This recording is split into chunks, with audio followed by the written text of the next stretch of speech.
Hello and welcome back to another week of the DP World Tour picks and bets. Skylar Hoke here, as always, joined by Tom Jacobs over the pond. Tom, how we doing? Good, yeah. Looking forward to another week on the DP World Tour. I think we've got a better understanding probably of this golf course than we did last week, right? Like a new golf course to everyone last week. First week back, kind of not entirely sure where everyone's at with their games and what to expect. Whereas this time around, I think we're fully fledged, know what to expect, know what we want. So encouraged by the sixth from Sean Crocker, continues his good form. He never really like when Rory came back into the fold, right? He made the quadruple. Was it on Friday on the par three Yeah, on eighth? Friday. Yep, Um, yep. and it kind of brought him back in. It brought Rasmus back in. Neither of them really kicked on as much as we wanted to at that point. But solid enough week. Got the kind of process I think pretty much right. It just didn't quite land on the players we wanted to. So looking forward to the Dubai Desert Classic. I think it's a good course for us. Yeah, 100%. I think we said it where we were just going to dip our toes into the water a little bit last week. And, to no surprise, it could have easily been a 3-1 Rory wire to wire win. I Should mean, have good for been. Fleetwood. Yeah, it Yeah. absolutely should have been. Ridiculous in a lot of ways that he did not win, but sometimes that can be Rory. But good for Tommy, birdie finish after I thought he kind of blew it on 16 and Tristan Lawrence was going to walk away with a win. That I think that was the most encouraging. We kind of noted how would Tristan play leaving South Africa, and he picked up that form in a big time event. So that was good for him too. My selections never sniffed anything pretty much since they teed off on Thursday morning. But it's a I little think rusty there. But I think Lawrence is a really interesting point. I think we potentially referenced the fact that he struggled in the Middle East, and that's what kind of put us off. And look, it was the three missed cuts here that he's had in three starts at this golf course that eventually kind of put me off him. And because it was hard to ignore his current form, right? Like he was well there. It's no surprise he finished second the way he's been playing. It's now going to be really interesting to see if he's developed his game enough to play well at a course he's never played well at, and that will be the really telling sign with Lawrence. I assume it's because he's not the longest of hitters that maybe he's just struggled a little bit here in the past. But you'd think he'd at least make a cut, even with the kind of shorter distance off the tee. So whether there's a fundamental issue here, or whether he just needs to come here in better form, we'll see. But I think just jumping ahead there, like he's 45-1 this week, and I haven't picked him, but I could certainly see the case for him again. yeah, absolutely. We are, like Tom said, Hero Dubai Desert Classic Emirates Golf Course last year was the Rory Reed duel that they had to close out. This is a Rolex Series event, so basically what we would refer to as an elevated or a signature event of the DP world, where points are aplenty. Deeper field, full cut that we have. Unfortunately, it's kind of the same type of discussion that's happening on the PGA Tour side, where a lot of, or a good chunk of the guys who got the elevated status from graduating from Challenge Tour or the Corn Ferry Tour guys, aren't all in this field. It cuts off halfway through the Challenge Tour guys. So not everybody getting the opportunity this week. And those that are, good chance to really kick off your year and continue with kind of opportunities that will come. And if we look at previous winners too, like we mentioned, we had Rory win last year. We've kind of been a who's who of winners. Victor Hovland won in 2022, 21 Paul Casey, 2020 Lucas Herbert, 2019 Bryson DeChambeau. We'll save the 2018 winner for one of your selections later on. But yeah, some big time winners. To your point, driving distance is something that seems to be a little bit of a parallel on a lot of those guys. But I kind of worked our way. Rory does lead off the odds board. Anybody up top, Tom? I guess let's say sub 20 that you thought was intriguing.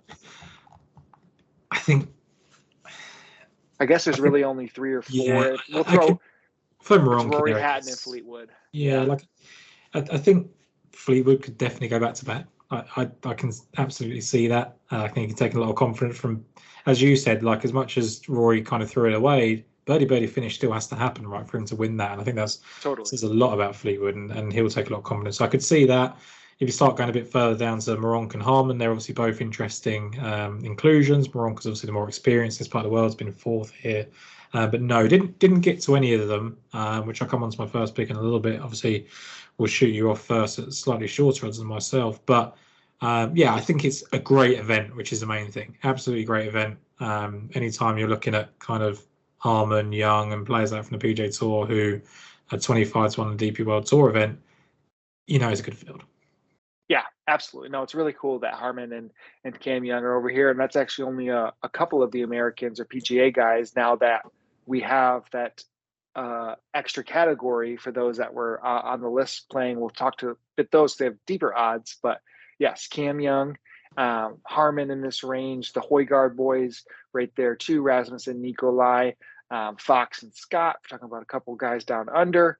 But the one that I feel is, to me, standalone that fits the game. Now, I guess you could say Cam Young kind of has that ball striking type, but it was so good in a lot of ways to see what Joaquin Niemann closed out 2023 with. He's been irrelevant in the minds of so many of us, I feel like, for a substantial amount of time. Might get tipped from major to major just because of that ceiling that we know is in there. But that finally came to play with a fifth and a first in his two Australian events there. He had closed out. I mean, if you look through what his years have kind of been, I mean, when he was playing off of Live, there was some decent finishes. I guess T32 at the US Open, T14 or 16 at the Masters were also in there. Played really, really good, I believe, at the closeout event in Live, and then just kind of carry forward that form. So if I'm looking, and this is again speaking of what his game of what we know, hard to judge sometimes because we don't get the strokes gained side of Live and the motivation factors. But Niemann is the best parallel, in my opinion, to all of those guys at the top of the board. And the other interesting note, Nosferatu was talking about it again this week. Niemann is 70th in the world right now. A win would get him inside the top 50. You and I last week talked about what's his status going to be now that he is in this event. Can he keep DP World Tour membership basically and play to get in that top 50?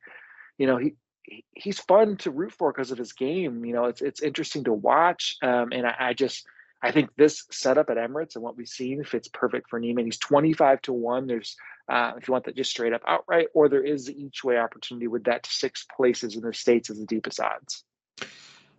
I remember saying at the time I thought Niemann was potentially the biggest loss for the PGA Tour. Like, just at the point of his career, he'd obviously dominated Riviera, and his game is just so suited to the PGA Tour circuit.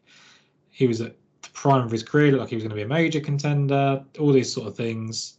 And I think he was one of those people that really lost a lot from going to Live. Whereas we've seen DJ come and play well in majors, in Koepka, Bryson, Koepka's obviously won one. There's plenty of players that play well in the majors whilst being on Live. Niemann, I mean, look, he finished 16th at the Masters and 20th or whatever it was in the US Open or PGA, whichever one it was. But he never felt like he was going to contend, which is something I thought going into that year he was.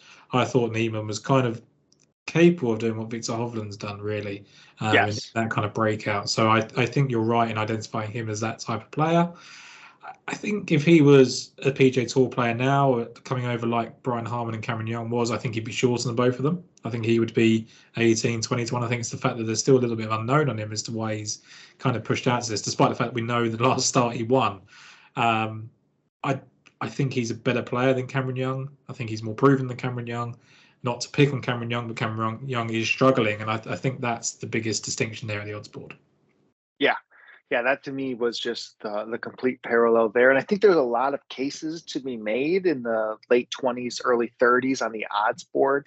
I know you're pretty keen on one here, so you can go next on jumping back into the well on your most tip golfer, I'd say, of 23. Probably. Yeah, I'd have thought so. Look, I find it really hard to leave out Rasmus Højgaard, but I went with his fellow Dane in Thorbjørn Olesen.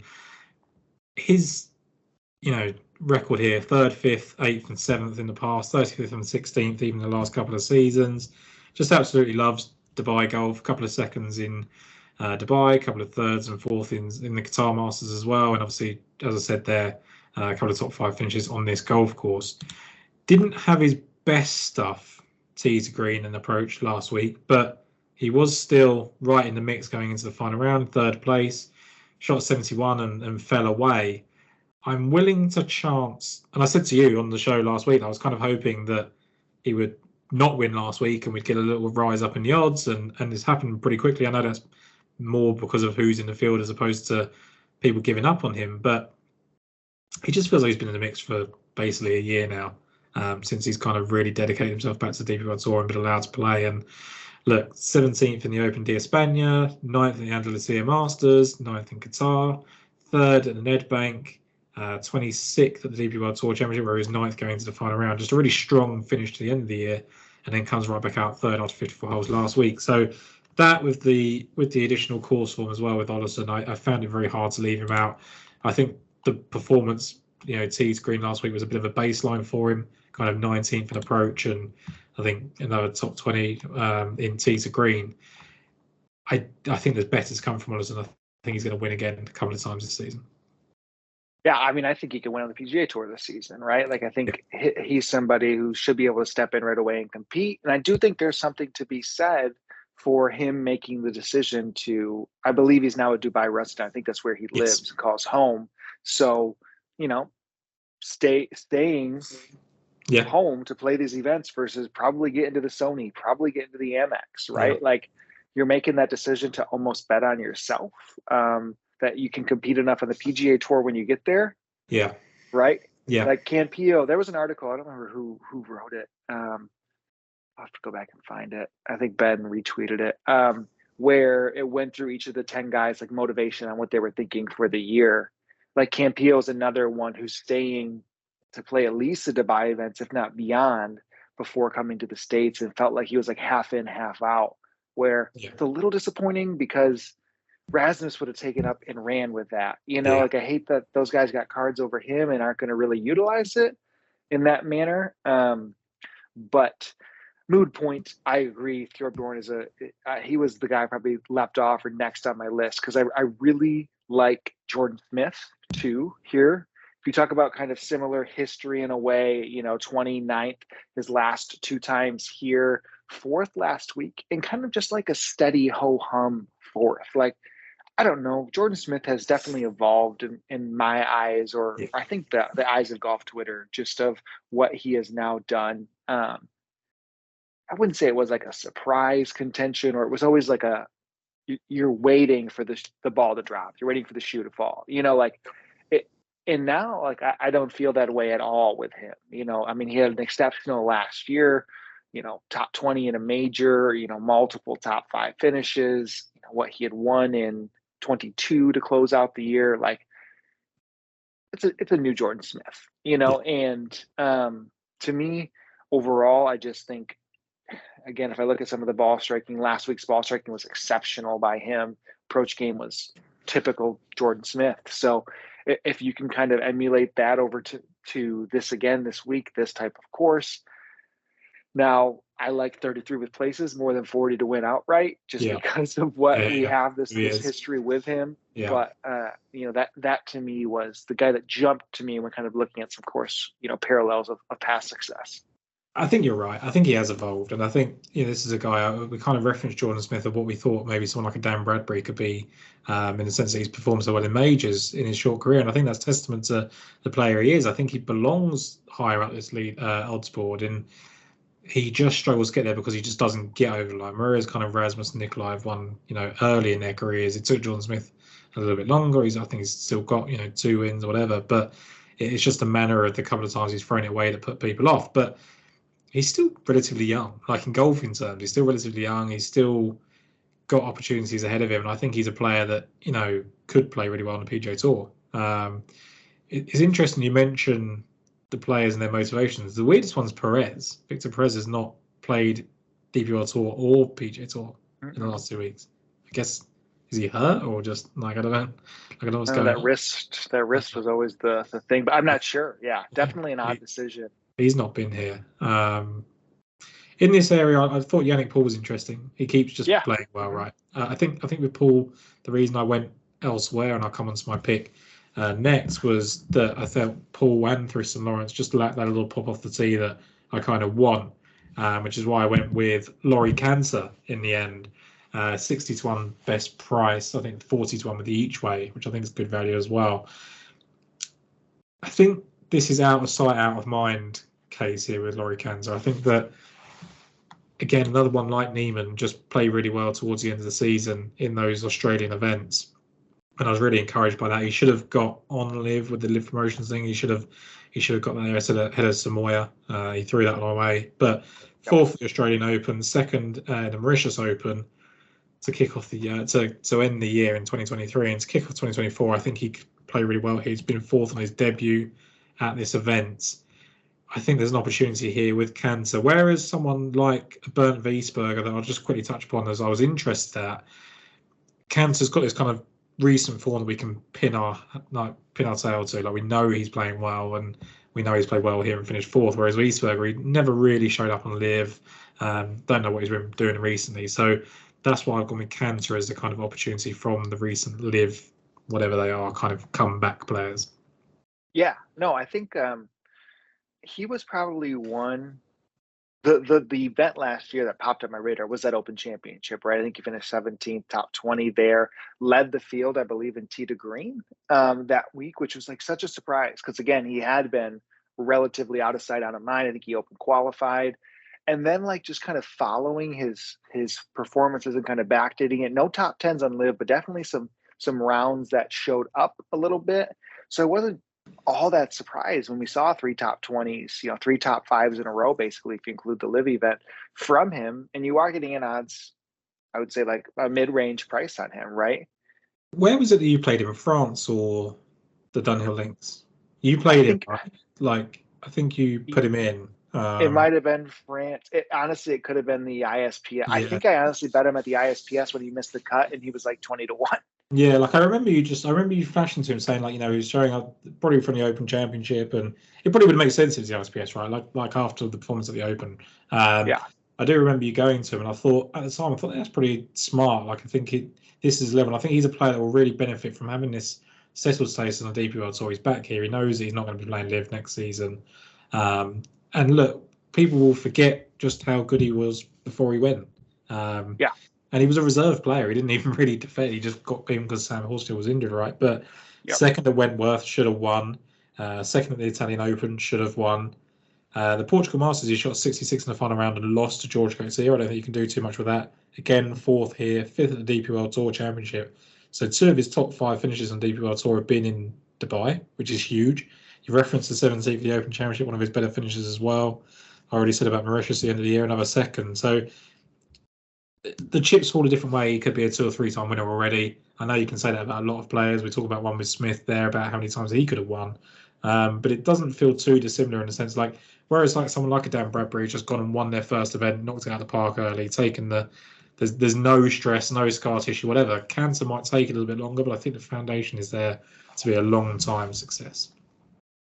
Yeah, I think it's a nice way of saying that he might be allergic to winning. I mean, he definitely he's got some Richard Mansell in him, right? Like that. Richard Mansell. Like that's exactly what I just said to Brad. He is Richard Mansell, but I think he's slightly more well-rounded than Richard Mansell. Whereas I think Richard Mansell relies an awful lot on kind of off the tee.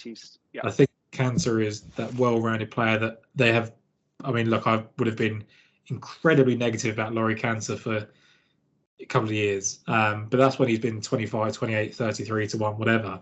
He's now 60 to 1. There's a good opportunity in good fields to take him. So sticking with Cancer. Yeah. Yep, totally. I'll go and then I'll ping pong it back to you because I know these guys are in the same range. I landed on Xander Lombard here in the mid range for me, and I think I was even a little hard, or maybe kind of threw a ricochet shot last week at Lombard, in the sense of, who was basically the next best guy. If you looked at, he finished 32nd last year on the Rolex Series ranking. So if you took like the top 10 below the 10, like Lombard would be in that. And then you think about that story of Xander Lombard getting a PGA Tour card. And it's like it's an odd brain exercise to think, but all he's done is pretty much impress for a good, 6 event stretch, what feels like, right? I mean, he went 6th last week in Dubai, 25th, the Alfred Dunhill, 12th at the South African, 4th at Joburg, 22nd to close out the year. He popped in Spain. He popped in France. Like, pretty much since September, he's been on everyone's radar from a strong sense of form, a strong sense of game. And I guess we have a theme on this show this week of who we're picking when it comes to, needing to get a victory for the first time in a long time. Yeah. But that's kind of the last box we've got to check in that manner, right? I mean, somebody now, what I've liked here again is success last week from him, because he's played here 4 times, missed cut out of 3. But he plays well last week in Dubai, kind of has that little bit of pop and it's just a carryover of form. So am I willing to disregard what the past history was? What would you rather have? Would you rather have the way he shows up now, or would you rather have the history? And to me, I am thinking about the player right now than what he had been at times showing up here. 66 with the each way, I think is very healthy in that range for me. So I'm happy with the way his game overall, not just has been trending, but, if you look at the way he gets it done, very good off the tee player, excels in distance. And last week did find the short game. So if he can find that again, like he has, I think that board can be hit with an each way easily. Not easily, hopefully. Yeah, but I think when he was second in Spain, right, he finished a weekend at 65, 64. He opened with 66. It was just a second round where he struggled, and the fact that he played so well over the weekend to get himself back in the mix, I would not be surprised at all. And this is, we've already spoken about him. There's no reason to think that Xander Lombard can't do what Tristan Lawrence has done and just get a couple of wins on the DP World Tour and completely transform the way people think about them. And I know that could be perceived as a slightly lazy comparison because they're both South African, they both start with L, whatever. But I think he's actually not too far away from being that. I think a lot was expected of Lombard early in his career, and he hasn't lived up to it yet. But I don't think there's a reason why he can't. So I like the Xander Lombard call. I think if he had any course form, I think you're getting a 20-point boost based on this course form. So it depends how you value it, right? I think he's 40-1 if he had even a top 20 here in the past. And they didn't really the field's slightly stronger. Obviously, it's bigger, but I feel like some of the guys that showed up well, maybe because it was dominated by Rory and Fleetwood. Yeah, I feel like in a most weeks somebody's cut from 60s to 30s when they hit the board. 100%. So I feel like they're still okay. And even we'll talk on some guys later who come in with good form, just not last week. Got that type of discount too. And I think this guy has been similar to Lombard with good form for a good amount of time. Yeah, Ewan Ferguson, 9th at the event we just referenced there in Spain, 13th for the Andalusia Masters, 16th in Qatar, where he was 3rd after 36 holes, 10th after 54 holes in the Nedbank, finished 20th, and then finishes the year with a 9th at the DP World Tour Championship, 5th after 54 holes with a 3rd round 64. Struggled in South Africa, missed the cut, and then withdrew. I guess there was slight injury problems there potentially, maybe a bit of fatigue, whatever it was. But he comes straight back out, 11th place in the Dubai Invitational for Ewan Ferguson. Another one I think potentially, I don't know if he definitely bases himself over here, but definitely practices a lot over in Dubai. Seems to be. I think he's good friends with Connor Syme, who's definitely based out in Dubai. So potentially there's some sort of link there. But I think with Ewan Ferguson, he's a player that we talked about the loss he had to Ollie Wilson, and Ollie Wilson made career putts to win that tournament, right? But did win the Qatar Masters, which is obviously Middle Eastern form. We just referenced the DP World Tour Championship in Renton, Qatar earlier this year as well, or earlier this season, and then kicks it off with 11th in the Dubai Invitational. An improving player, Ewan Ferguson. I think he's completely well-rounded. He hasn't got the monkey on his back of getting the wins. He's got a couple of them in 2022. Should have had 2 more in 2023, potentially. So maybe even 3. There was a definite chance he could have been a 3-time winner last year. I think he was 3rd and 4th in South Africa, and then 4th again at the British Masters where he had a chance. So for me, we're looking at a player who's ever improving. Good ball striking last week, which is key. He was 2nd in strokes gained approach last week, according to the stats, and 2nd, and then even better, I think, in the tee to green category, 10th in tee to green. So 2 top 10s in approach and tee to green for Ewan Ferguson. So pretty comfortable with the way he's been playing. Yeah, I think it goes underrated how good he is with his irons. No, I don't think he gets. I don't think I actually said that, Ewan Ferguson. Yeah, I think it is underrated how good. Like, I still think it's underrated how good Bradbury is with his irons, Yeah, and like statistically, Ewan Ferguson is very, very similar in that manner. It's been a good stretch of golf where his irons have been, best in class, best yeah, on tour. So yeah, I mean that always plays, So, and he's a winner. I think he does have that little bit. And you know what he also likes to do? He's definitely friends with Connor Sam, and they get after it a little bit. I swear I yeah, see these wedding videos on Instagram that these guys are just the life of wedding receptions. yeah. So Love it. hey, I like that too. Yeah, That's a tick. That's a good tick for us in the box. So okay, you like there. So I am living with two golfers before we close. So you just have one more, right, Tom? yes. Two more. Yeah, Two more. two more. Okay. Oh yeah. Yep. Yeah. So I have three more left here before we align on one. I guess two, and then we align on one. Again, if we zoom out, Australia, I never knew. And like the first example when I think of like layoffs was like COVID. Okay. Yeah. So like substantial amount of time between form. And what was super interesting, what I remember, and this is a little coincidence that he's back in the field this week, but Daniel Berger was somebody who entered COVID with an insane run of form. Yeah. Like he was the best golfer on the PGA Tour, like for maybe not best, but like one of the best, in which it had been kind of out of the way Berger had been playing. And then there was 6 months off, or however long it been to be 4 months. And it was like, is this golfer going to pick up where he left off? Yeah. And not everybody did. I think Berger was in a playoff, the first event back. It was like nothing ever, like you could have been the next week and you wouldn't have been shocked at the way the form continued for some of these golfers. So I'm not going to discount what we just saw to close out 2023, because we have eight weeks off or however long it's been. And two golfers in this range to me fit that bill. One being Hoshino, Rikuya Hoshino, who is 80-1 with the each way in the States, second in those two Australian events, lost in a playoff to Min Woo Lee. I think that was the one he lost, was to Min Woo. No, Neiman might have beat him. Neiman. Yeah. Yep. So Neiman won that playoff over him, and then second the week before. And then if you look at what Hoshino has done, right? I mean, he does have a profile to him. I mean, he is, been around the block a little bit when it comes to, being on the Japanese tour, but plenty of wins, plenty of good starts over there. And then really got, for the first time, some continued events on the DP World Tour. Wasn't as good as what I'd love or thought he might bring. Right, he had sixth at Ras Al Khaimah. So if you look at the area there, he had a third at the BMW International, seventh at the Irish Open. Those were, pops for him. But then we saw back-to-back great events rolling into this event at 80-1. I just think you aren't seeing a second and then show up at these odds too often in this type of field. I'm not saying that it's not a strong field, but it definitely can get stronger than this, and we see shorter odds for people with that type of form.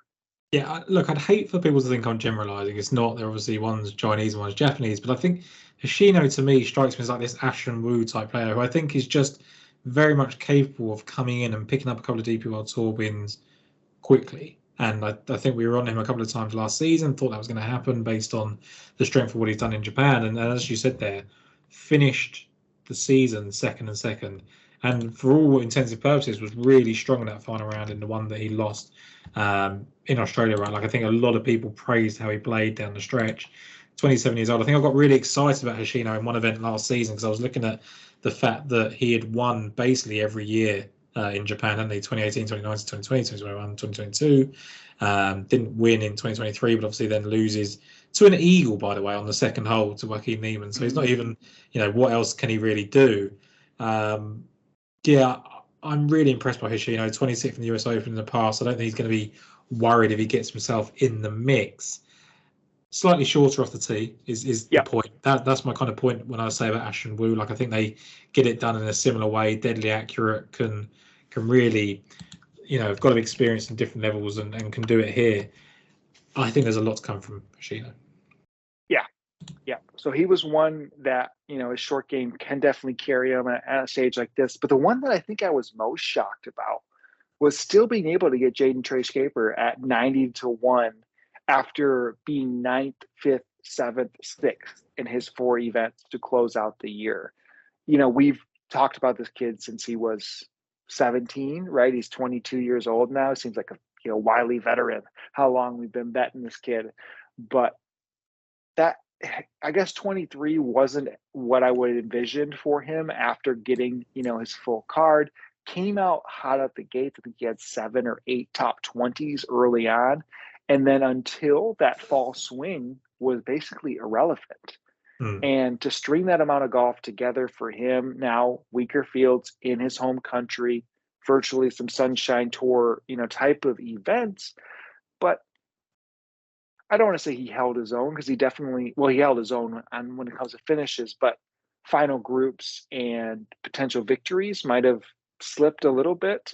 I think he definitely faltered in some spots where he could have, Burmeister won those couple events where he was just the last man standing in a lot of ways. He played great, right? But nobody challenged in some ways. And, I would have hoped Schaefer could have done that. But to get 90s this field with the form, and now we've got some more statistics on him. He's not as long or as ball striking of a prowess as I would have originally thought he might have been. He actually has shown, to have some decent putting, quite a good putter overall. Yeah. But I'm just not going to deny somebody that has coming in with that type of form here at these odds. I think, look, the jury's out on whether he can do it outside of South Africa. It's literally as simple as that, right? He hasn't done it outside of South Africa yet.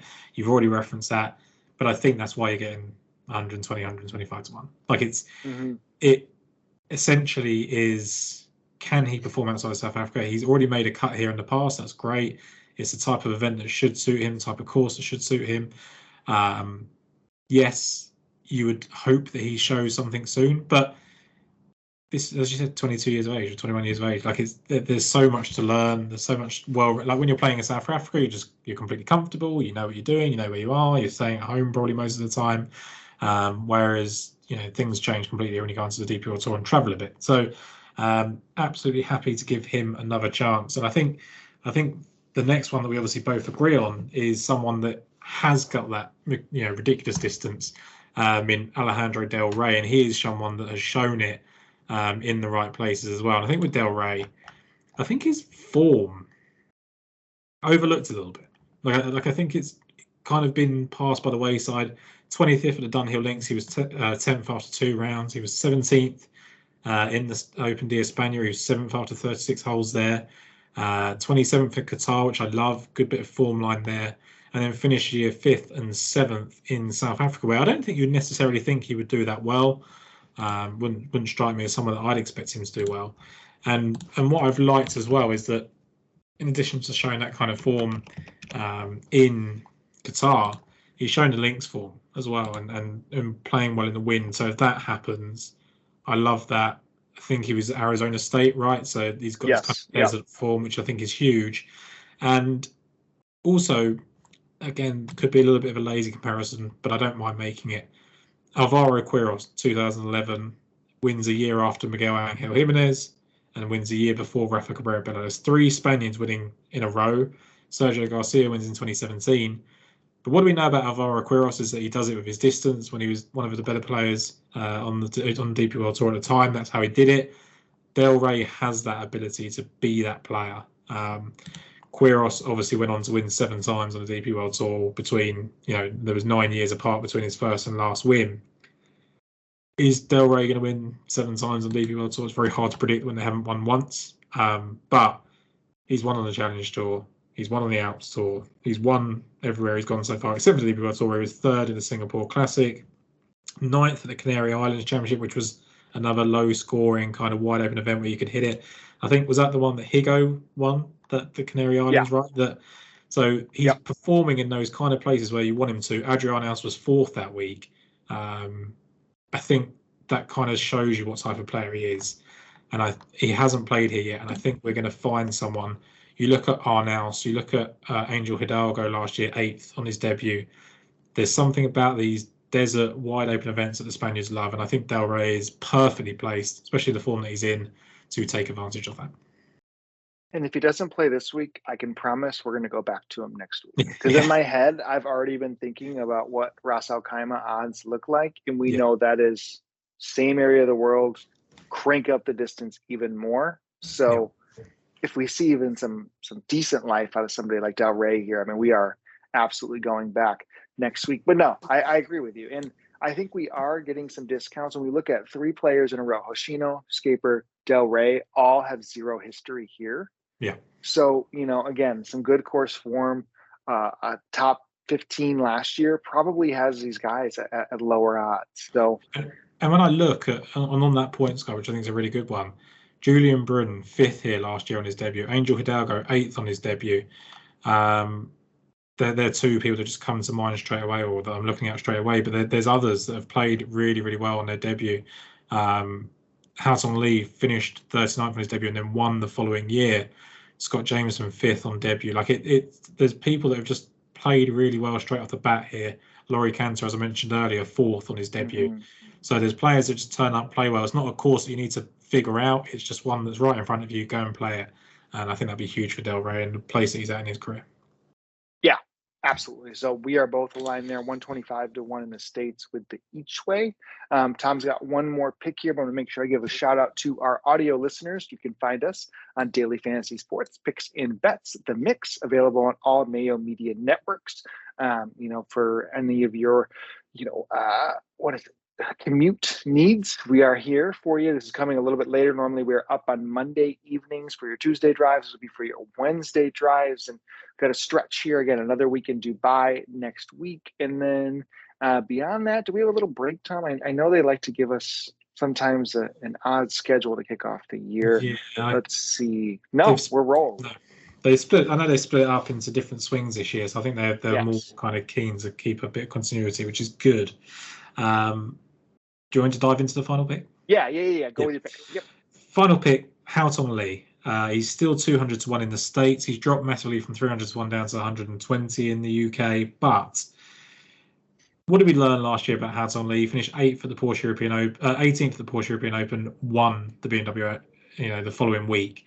When we go back to 2022, 12th at the Sony Open, missed the cut in Abu Dhabi, but then 32nd at Dubai Desert Classic, 3rd in the Ras Al Khaimah. He just, when he finds it, and it takes him a while to find it, like I think he missed like 20 cuts in a row last year, whatever he did. But when he finds it, he's awesome. 14th last week at the Dubai Invitational, and it was the way that he did it. 10th in strokes gain approach, and 10th also, I believe, maybe even better. 14th, 16th in strokes gain tee to green. So just really solid. Now, this is a player that can shoot 80 in the first round, or he can shoot 62. You have to take that chance with Houghton Lee. But as I said earlier, 39th on debut into beating Rory McIlroy in his second start here. Followed that with a 12th when he was second after 54 holes in his defence. And even 2 years ago when he wasn't playing very well, 32nd. So for me, how Houghton Lee does his thing is he just backs up a promising start. And that's what he showed last week. It's very much that. He's 200-1. He's a course winner. He's been, in contention again the following year.